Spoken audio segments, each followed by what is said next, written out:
இயேசுவுக்கே புகழ், இயேசுவுக்கே நன்றி, மரியே வாழ்க. நீங்கள் உள்ளம் கலங்க வேண்டாம்.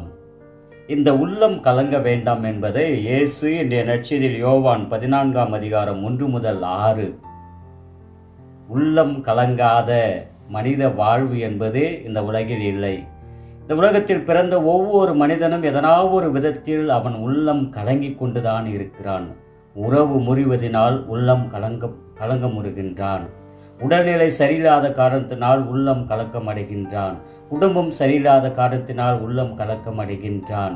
இந்த உலக வாழ்வு சரியில்லாத காரணத்தினால் உள்ளம் கலக்கம் அடைகின்றான். தன்னை சுற்றி வாழ்பவர்கள் தன்னை ஏமாற்றுவதன் காரணமாக உள்ளம் கலக்கம் அடைகின்றான். குறிப்பாக ஆன்மாவை இழக்கும் பொழுது முழுமையான உள்ளம் கலக்கம் அடைகின்றான்.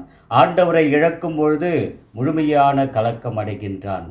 இந்த உள்ளம் கலக்கம் அடையாதீர்கள் என்பது ஆண்டவர் இயேசு கிறிஸ்து எதை குறிப்பிடுகிறார் என்றால், ஆண்டவருடைய பிரசன்னத்தை உன்னிலிருந்து எடுக்காதே, கடவுளை உன்னிடமிருந்து எடுக்காதே, இறைவனை உன்னுடைய வாழ்விலிருந்து எடுக்கும் பொழுது நிச்சயம் உன்னுடைய உள்ளம் கலக்கம் அடையும்.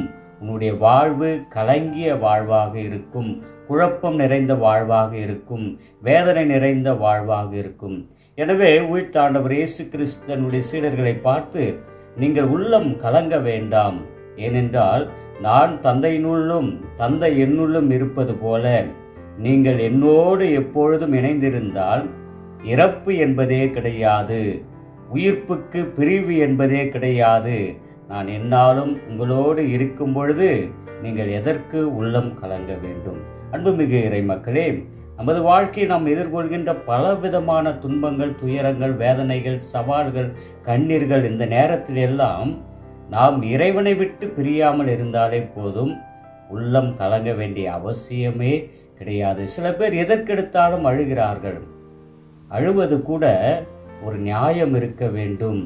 நம்முடைய அழுகை, உள்ள கலக்கம் என்பது நாம் ஆண்டவரோடு இல்லை என்பதை எடுத்துரைக்கின்ற ஒரு விஷயமாகவும் இருக்கிறது. எனவே ஆண்டவரில் உறுதி கொள்வோம். எவ்வாறு ஆண்டவர் இயேசு கிறிஸ்து தந்தையோடு எல்லா விதத்திலும் இணைந்திருந்தாரோ அதே போல நாமும் இறை நம்பிக்கையில் ஊன்றி வளரும் பொழுது ஆண்டவர் என்னாலும், இயேசு கிறிஸ்து என்னாலும் என்னோடு இருக்கின்றார் என்ற ஒரு தைரியம் நமக்கு கிடைக்கும் பொழுது நிச்சயம் உள்ளம் கலங்காமல் என்றும் ஆனந்தத்தோடு அகமகிழ்வோடு இறைப்பணியை செய்வோம், நிறைவாக இவ்வுலகில் வாழ்வோம் என்ற ஒரு ஆசிரை இந்த நேரத்திலே இறைஞ்சுவோம். என்றும் வாழும் எல்லாமல்ல இறைவா, உள்ளம் கலங்க வேண்டாம். எப்படிப்பட்ட ஒரு அழகான இறைவார்த்தை எங்களுக்கு இன்று வழங்கியிருக்கின்றேன். நாங்கள் பலவற்றை சிந்தித்து உள்ளம் கலங்கி கொண்டிருக்கின்ற வேளையிலேயே எங்கள் வாழ்க்கையை வளமாக்கின்ற ஒரு தெய்வீக இறைவார்த்தையை தந்தமைக்காக நன்றி செலுத்துகிறோம். பலவிதமான துன்பங்கள், துயரங்கள் மத்தியிலும் என்றென்றும் உள்ளம் கலங்காமல் என் ஆண்டவர் இயேசு கிறிஸ்து எங்களோடு இருக்கிறார் என்ற ஒரு ஆழ்ந்த நம்பிக்கையில் என்றும் திடம் பெற்று வாழ அருளையும் ஆசிரியம் பொழிவீராக. ஆமென்.